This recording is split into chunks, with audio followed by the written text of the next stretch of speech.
Bismillahirrahmanirrahim. Assalamualaikum warahmatullahi wabarakatuh. Teman-teman, baiklah kita sekarang mau membahas tentang Nahdlatul Ulama atau NU dan hubungannya dengan Ahli Sunnah wal Jamaah. Ini merupakan materi mukodimah, materi aswaja atau ke-NU-an untuk siswa-siswa tingkat SLTP, SMP, MTS maupun SLTA, aliyah, SMK dan sebagainya. Baiklah kita mulai dari awal. Yang pertama tentang pengertian. NU itu apa? Secara umum, NU merupakan jam'iyah yang didirikan oleh para kiai pengasuh atau kiai pondok-pondok pesantren 1926. Jadi kalau secara sejarahnya sebenarnya NU itu muncul diawali dengan munculnya Komite Hijaz. Nah, dari Komite Hijaz itu kemudian memberikan amanah kepada Kiai Haji Hasyim Asy'ari untuk pendirian sebuah jam'iyah yang dengan istikharahnya, kemudian setelah istikharahnya Kiai Hasyim Asy'ari ternyata yang beliau mendapatkan pencerahan atau mendapatkan tanda itu dari gurunya yaitu Kiai Haji Khalil Bangkalan dengan kiriman-kirimannya yang insya Allah nanti akan kita bahas pada sejarah NU secara umum gitu ya. Jadi intinya NU adalah sebuah jam'iyah yang didirikan oleh para kiai-kiai pondok pesantren karena pada waktu itu karena tidak ada jam'iyah, maka suara-suara kiai yang dari pondok-pondok pesantren yang sangat banyak itu tidak dianggap. Oke. Nah, sekarang kita membahas tentang tujuan. Karena kita mengetahui tentang NU, maka kita juga harus mengetahui tentang tujuannya. Nah, kenapa kok berdiri? Pertama jelas tujuan utamanya adalah memelihara, melestarikan, mengembangkan ajaran Islam Ahli Sunnah wal Jamaah yang menganut madhab 4, madhab Imam Hanafi, madhab Imam Maliki, madhab Imam Syafi'i dan madhab Imam Hambali. Yang pertama ini kita sudah jelas hubungan NU dengan Ahli Sunnah wal Jamaah. Karena dari awal berdirinya NU ya tujuan utamanya ini memelihara, mengembangkan, melestarikan ajaran Ahli Sunnah wal Jamaah. Nah, Ahli Sunnah wal Jamaah menurut NU itu yang mana? Nah, di sini dijelaskan Ahli Sunnah wal Jamaah menurut NU itu yang madhab fikihnya mengikuti 4 madhab, yaitu madhab Hanafiyah, madhab Malikiyah, madhab Syafi'iyah dan madhab Hambaliyah. Kok kenapa 4 madhab ini yang disebut? Kok bukan ulama akidah yang tauhid atau ulama-ulama yang tasawuf? Karena 4 madhab ini, 4 ulama ini, Imam Hanafi, Imam Maliki, Imam Syafi'i dan Imam Hambali itu lebih tua, lebih dulu. Jadi kalau kita mau bahas sebenarnya kalau kita lihat beberapa dalil-dalil madhab Syafi'i atau Maliki atau 4 madhab ini kadang-kadang tidak ada dalam hadisnya Sahih Bukhari maupun Sahih Muslim. Tapi itu bukan berarti bahwa mereka salah. Karena yang terjadi faktanya adalah Imam Bukhari yang disebut imamnya para ulama hadis, Imam Muslim, Imam Tirmidzi, ya, dan lain sebagainya, 7 para perawi hadis itu ternyata mereka mengikuti madhab salah satu dari 4 madhab ini. Jadi mereka mengikuti ini. Kenapa? Karena Imam Hanafi, Imam Maliki, Imam Syafi'i dan Imam Hambali itu lebih dulu. Dan kemungkinan besar harusnya pengetahuan tentang hadis juga jauh lebih banyak. Cuma dulu beliau-beliau itu tidak menuliskan dalam buku hadis, tapi menuliskannya dalam bentuk fikih, gitu ya. Begitu juga Imam Al-Asy'ari maupun Imam Al-Maturidi, beliau dalam madhab fikihnya ternyata mengikuti salah satu dari 4 madhab ini. Maturidi terkenal dengan mengikuti madhab Hanafi, sedangkan Syafi'iyah itu lebih banyak condong kepada madhab Syafi'i, Asy'ariyah lebih condong kepada madhab Syafi'i maupun madhab Maliki. Gitu ya. Jadi kenapa kalau disebut 4 ini, karena ini yang paling lama, paling tua gitu ya. Yang kedua, mempersatukan langkah para ulama dan pengikut-pengikutnya. Karena dulu para pondok-pondok pesantren itu besar, banyak dan jauh-jauh, dan dulu tidak ada WA dan sebagainya. Kadang-kadang langkahnya itu tidak sama, padahal tujuannya sama. Langkahnya bisa saling tidak sesuai karena padahal tujuannya sama. Mengapa? Karena komunikasi. Maka untuk mempersatukan itu dibuatlah wadah yang namanya Jama'iyah Nahdlatul Ulama. Yang terakhir tujuannya adalah melakukan kegiatan yang bertujuan untuk menciptakan kemaslahatan masyarakat, kemajuan bangsa, ketinggian harkat dan martabat manusia. Jadi NU sangat menghormati HAM. Ya, karena HAM sendiri itu adalah ajaran yang awalnya itu dari Nabi Muhammad SAW, dari agama Islam, agama kita. Jadi sebelum muncul HAM dari dari PBB, Islam sudah mengajarkan itu. Nah, di sini pengertiannya, ahli sunnah wal jamaah itu apa?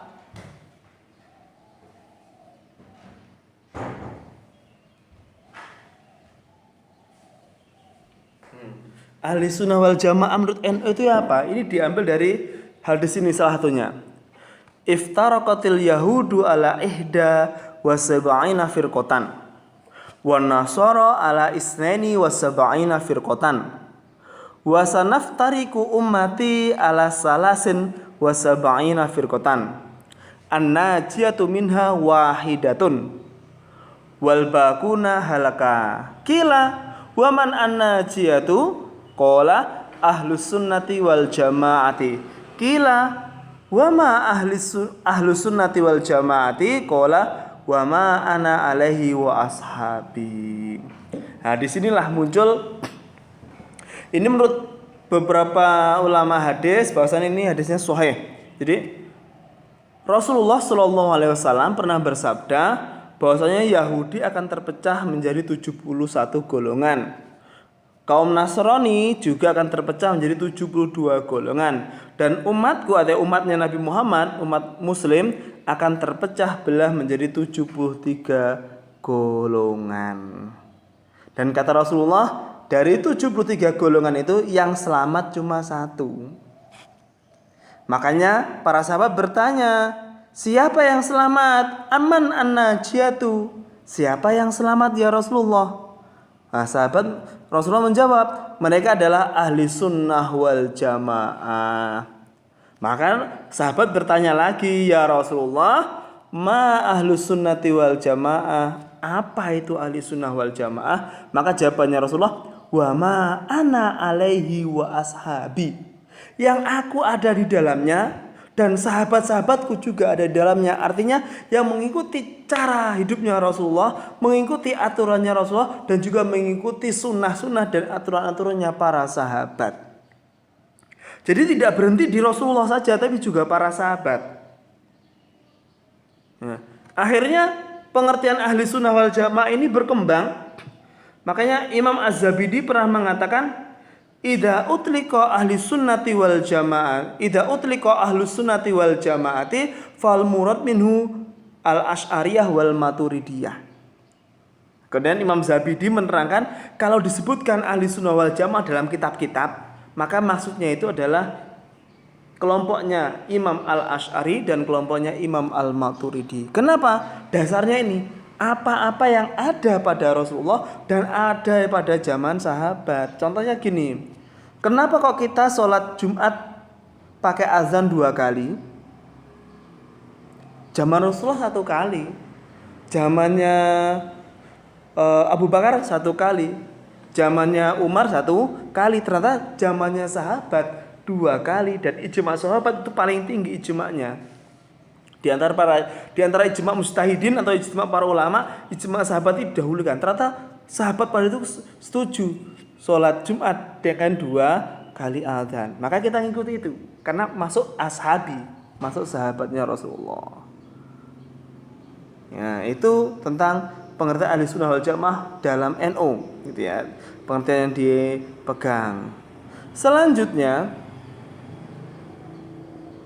Nah, untuk lebih jelasnya lagi, pengertian ahli sunnah wal jamaah menurut NO adalah akan terbagi jadi 3 kelompok. Artinya, secara akidah ahli sunnah wal jamaah adalah orang-orang yang mengikuti madhab akidahnya Imam Al-Asy'ari dan madhab akidahnya Imam Al-Maturidi.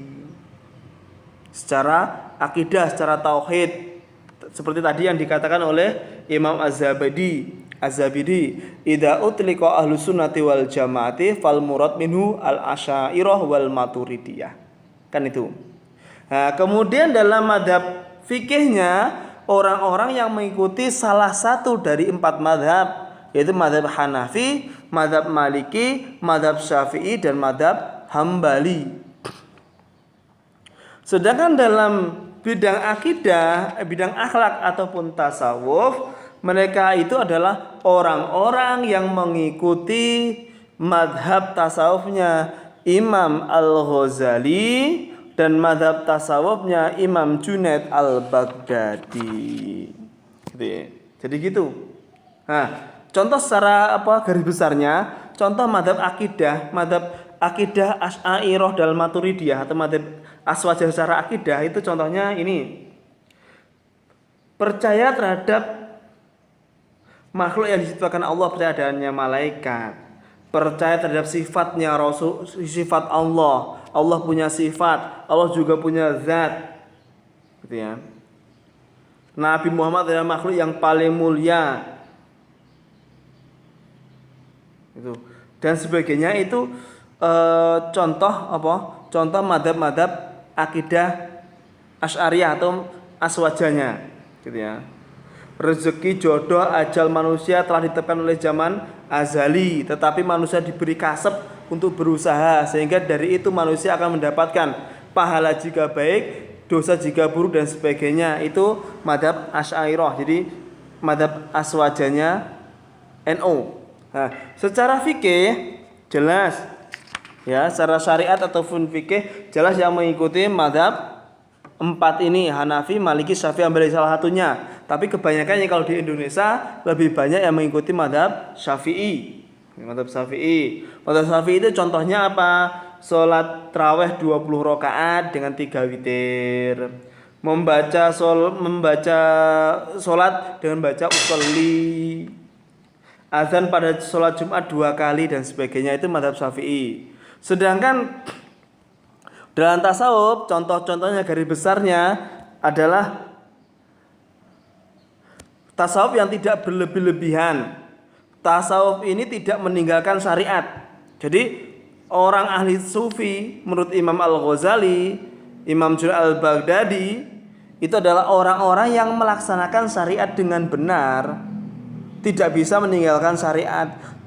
Tidak meninggalkan syariat dengan alasan sudah manunggalin, sudah melihat Allah, sudah yakin, sudah ingat sama Allah. Enggak, tetap sholat, tetap puasa, dan lain sebagainya. Nah, kelompok ini sangat besar ini, ulama-ulama seperti tadi Imam Al-Ghazali, Junaid Al-Baghdadi, atau Syekh Abdul Qadir Al-Jailani, dan lain sebagainya.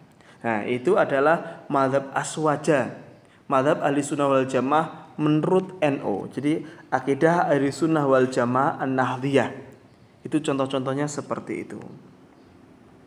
Nah, kemudian, terus ciri utamanya NO, ciri utama pemikiran NO itu bagaimana? Nah, ciri utama adalah itu tawasud dan iktidal, adil di tengah-tengah, adil moderat adil di tengah-tengah. Iktidal itu tegak lurus, tawasud itu moderat di tengah-tengah. Contoh,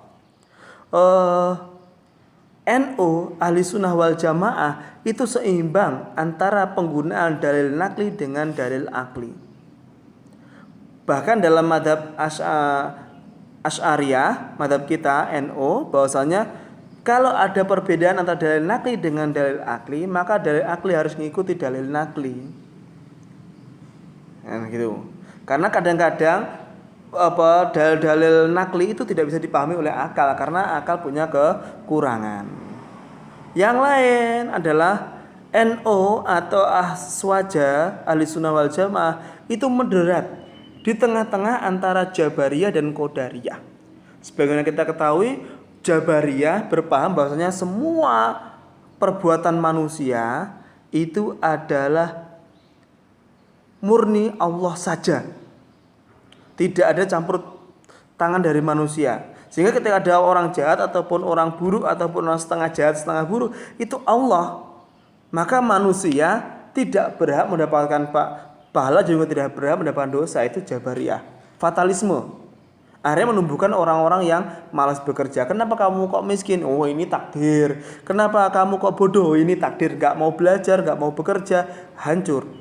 Nah, kebalikannya ada kelompok Qadariyah mengatakan manusia itu punya hak dalam berbuat total, sehingga Allah hanya mengetahui yang umum-umum saja. Yang khusus-khusus Allah nggak bisa. Ini adalah kekuasaannya manusia. Jadi manusia itu, karena itu manusia bisa melaksanakan apa saja sesuai dengan kehendaknya dia. Itu Qadariyah. Ini hampir sama dengan ini pemikirannya Aristoteles ya kalau nggak salah ya itu. Nah, NO di tengah-tengah itu. Artinya apa? Takdir dari Allah.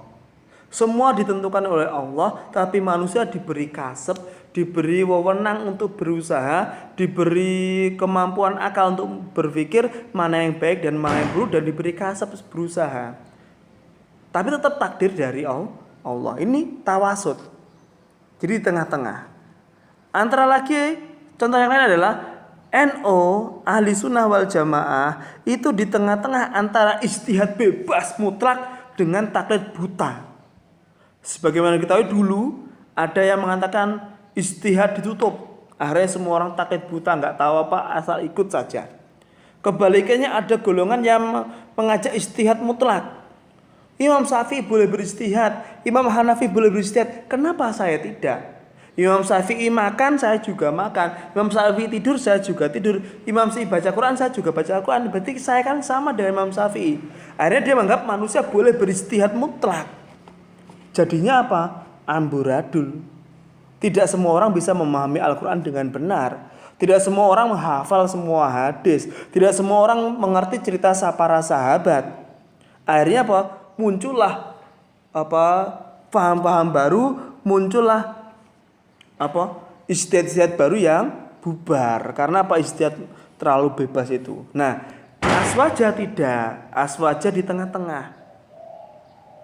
Di tengah-tengah antara ijtihad bebas dengan taklid buta. Akhirnya apa? Muncullah sistem bermadhab. Lek kamu pinter, ikuti, tabik saja, ngikuti para ulama, lihat buku-bukunya, lihat dalil-dalilnya. Lek kamu nggak bisa apa-apa, ya ikuti saja. Nggak usah bingung. Kalau kamu memang bodoh, kamu nggak pintar ya itu. Kalau kamu udah pintar, udah menguasai banyak hukum-hukum, udah menguasai takdil wal jarah, udah menguasai tentang ilmu-ilmu Quran, menguasai tentang ulumul Quran, menguasai tentang tentang hadis dan sebagainya, menguasai tentang cara ulumul Quran, usul fiqh dan lain sebagainya, kamu mulai boleh beristihad. Tapi ingat dulu, istihadnya ngikuti ulama sumber, ngikuti ulama sumber dulu. Setelah itu kalau udah menguasai benar, silahkan beristihad. Kamu yang benar-benar sudah selevel dengan Imam Syafi'i, selevel dengan Imam Nawawi dan lain sebagainya. Maka Aswaja sini di tengah-tengah, gitu ya. Yang lain Aswaja juga itu moderat antara menerima budaya yang baru dengan mempertahankan budaya yang lama. Budaya-budaya lama yang masih bagus, yang bisa diislamisasikan, yang bisa dimasukkan nilai-nilai agama, boleh tetap dilaksanakan, dan budaya-budaya baru yang sesuai boleh masuk, nggak harus ditolak mentah-mentah. Al-muhafadzah 'alal qadimi sholih wal akhdhu bil jadidil aslah. Walaupun kalimat ini yang mengeluarkan insyaallah Jamaluddin Al-Afghani, mungkin ya pemahamannya beda dengan pemahaman kita sebagai orang NU gitu ya. Tapi yang kita pakai ini tengah-tengah, tawasud, moderat antara budaya baru dengan budaya lama. Begitu juga masalah akhlak, masalah tasawuf. Jadi di tengah-tengah, nggak ngawur. Tetap mengikuti syariat, gak ngawur. Seperti juga tawadhu. Tawadhu itu di tengah-tengah antara takabur dengan tadzalul, antara sombong dengan rendah diri. itu tawadhu. Nah, ini ciri utama dari NO atau ahli sunnah wal jamaah menurut NO. Nah, ini adalah mukodimah. Ini merupakan mukodimah dari pembelajaran NO atau ke-NO-an atau aswaja bagi siswa-siswi SLTP ataupun SLTA ataupun orang umum yang ingin mempelajari tentang NO maupun mempelajari tentang ahli sunnah wal jamaah menurut Nahdlatul Ulama. Semoga bermanfaat. Kritik sarannya silahkan kami tunggu. Jangan lupa like dan subscribe-nya. Terima kasih. Assalamualaikum warahmatullahi wabarakatuh.